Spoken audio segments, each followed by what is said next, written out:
hope you retweet my newsletter. I don't think I got a retweet yesterday. Yes, you did. Did I? Did I get a Sarah tweet or just like a retweet of somebody else? No, you got a optimistic JVL makes me nervous. Oh, well, I'll take it. Hello, everyone. This is JVL here with my best friend, Sarah Longwell, publisher of The Bulwark, in our next to last pre-election secret show, John Kelly. Yeah, let's talk about Kelly, because I have a take. I want to hear it. On sort of where this conversation has gone is the kind of thing that drives me crazy. So you see our friends on the anti-right, as well as the sort of sycophantic Trump defenders, as they rush to defend Trump, they're like, boy, this would land a lot, them calling Trump Hitler would land a lot better if they hadn't been calling him Hitler all along, which, by the way, that was something J.D. Vance said. I've never called him Hitler, but J.D. Vance has. I'm sorry, by the way, J.D. Vance's defense of this is, like, I don't believe John Kelly. Yeah. Like, I think John Kelly is lying, as if it is inconceivable that anybody could ever call Trump Hitler, which, again, is something Vance did.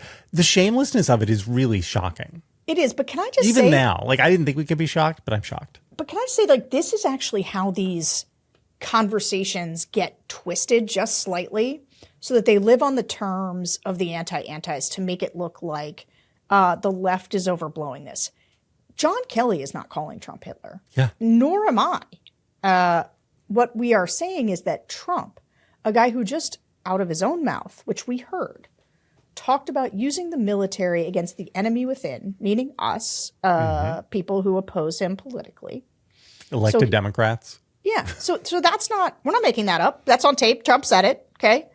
That guy has also expressed admiration, which again, we know dictators who he has said it about Xi, right? Or said it about Kim Jong-un.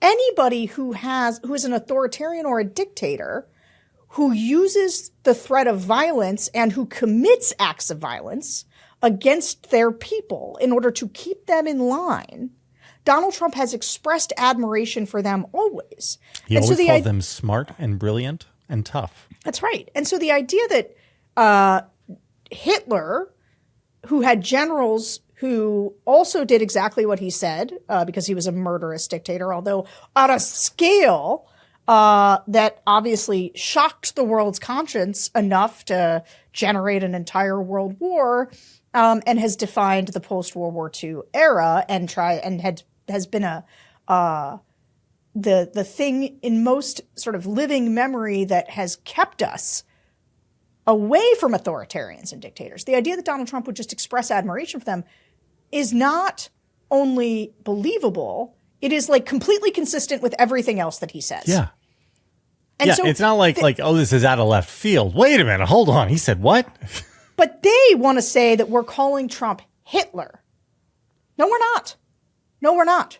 We are saying, and this is the thing, right? This is where they push the argument into a place where they're saying, no, you're exaggerating, right? He's not Hitler. He hasn't killed 6 million people. That's right. That's why you don't call him Hitler, because he has not killed 6 million people. It is not the same. Yeah, he doesn't talk about rounding up people by the millions and putting them in camps.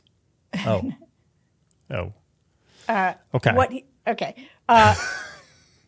What he has done and what he has said, right, is that we are talking about his admiration for these people at a time when he has also expressed in his own words all the ways in which he wants to use either the government or he wants to go after people in the United States as well. You're right about immigrants and put them in camps. Like, I think it is not us calling him Hitler. It is us expressing who this guy is. But they want to have a slightly different conversation that's on more favorable terms to them.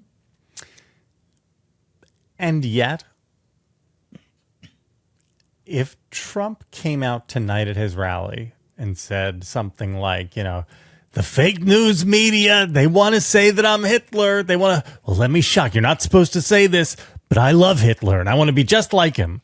The next pose of the anti-antis would be, like, he's of course joking. He wants to be like Hitler. No, Yeah, first Hitler it was would be great. like he's joking, and then it would be like actually the German economy under Hitler was fantastic, right? I mean, true. this is how it is on everything with Trump. You know, like no, he didn't say that. That's fake. Then like he gets proven to have said it, and it's like, well, you're exaggerating it, and then it's he says it himself, and it's like he's joking, and then he's like, I'm not joking. They're like, well, of course he said it. That's exactly right. Yeah. This is how the progression runs for everything. For today's newsletter, I have a buddy who's been collecting string and going through the archives of many of these people. Oh, the Urban Achiever thread? Yeah, and I'm making that into the newsletter today. That is so good. So I've been retweeting all that stuff because he has done the Lord's work. I hope you retweet my newsletter. I don't think I got a retweet yesterday. Yes, you did. Did I? Did I get a Sarah tweet or just like a retweet of somebody else? No, you got a optimistic JVL makes me nervous. Oh, well, I'll take it. Yeah. I'll take it. A full tweet. But the point of my newsletter today is not to dunk on these people, but as a warning, because what it says to us is that if Trump does try to do actual authoritarian stuff like he has said he wants to, like if he tries to deploy the U.S. military against like civilian populations who he does not like, these people will not stop him. Yeah. That's the point. I mean, the point is that these people will defend it. And that's like, there ain't no more guardrails, right? At that point, you're just like, well, are there senior flag officers who are willing to resign?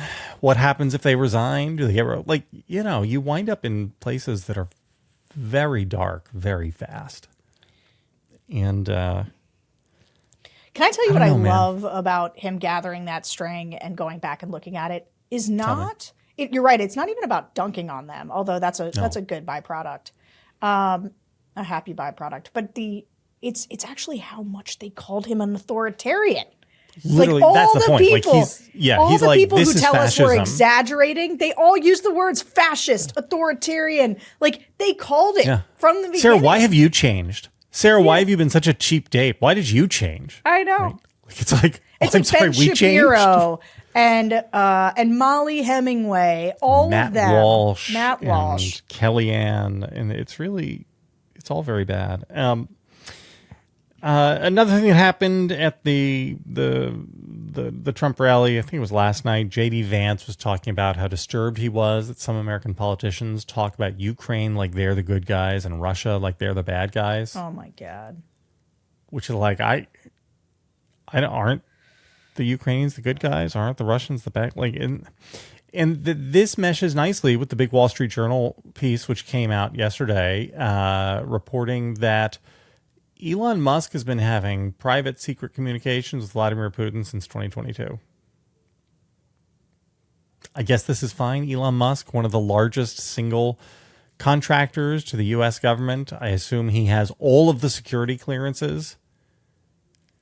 And it's one of those things where let's pretend that the Biden crime family really was what everybody on the right says they are, right? That they are this sinister cabal out to crush people. But don't you think they would have done something about Elon Musk at this point? I mean, the president has total immunity, right? And here you have this guy who is now is a U.S. citizen, but who, has jokingly admitted that he was in the country illegally at first, which is amazing. I'm sorry, it was his brother who admitted that he and Elon first came to America illegally. And he is spending... Is that true? I didn't know that. Oh, yeah. He is spending hundreds of millions of dollars against Kamala Harris. He has turned his entire platform that he owns into a propaganda arm for Donald Trump. And he is meeting secretly with the leader of one of America's principal adversaries. And nothing, like nobody lifts a finger. Nobody says boo. So one of the things that is alarming about all of this, and I mean, him talking to Putin, this is like, but then I'm like, okay, but he's our largest military contract. But it's that part.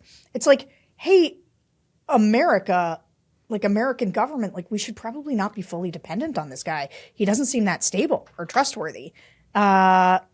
So, feels like, I don't know, that like Starlink, is that all we got? Can we not create competitors to this?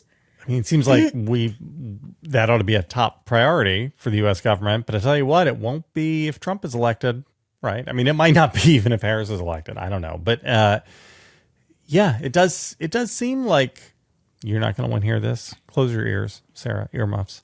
I would say to the listeners, it seems like maybe we ought to like nationalize SpaceX.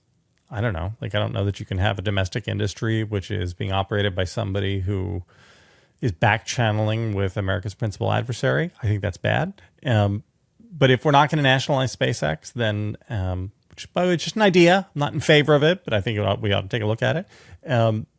Certainly the government ought to stand up a competitor and treat SpaceX as if it were a foreign adversary. Treat SpaceX as if it was Roscosmos. Yeah, or do what you did with Elon. Like, it's a public-private partnership, right? And so, like, form some other ones. Look, I don't know enough about this. I'm way out of my depth. I just know we are far too dependent on this one guy. And that the reason, like, the thing that he talked about Putin said as a special favor to him, asked Elon not to give Starlink to Taiwan as like a favor to Xi. Yeah. Totally fine. Glad the government's in bed with these people. God. It's very bad. It's very, very bad. And this is something else Bill touched. It's just to loop it all back to the top. Something else Bill mentions today in Morning Shots is, hey, Sarah, there's more show. Oh, there is? Yeah. Are we still talking? We have more talking? Yeah, we're still talking. The talking goes on. But that's only for the people who are inside the Velvet Rope, the Bulwark Plus members. Oh, they got to subscribe. Yeah. Tell them to subscribe. Tell the people, You should subscribe, Sarah. Guys. Why wouldn't you subscribe? You get all kinds of things. You get some extra me and JVL. You get some extra me and George Conway. You get JVL's Triad. It's one of the best things the Bulwark offers. I read it at least once or twice a week. Yes. Go and subscribe. We'd love to have you.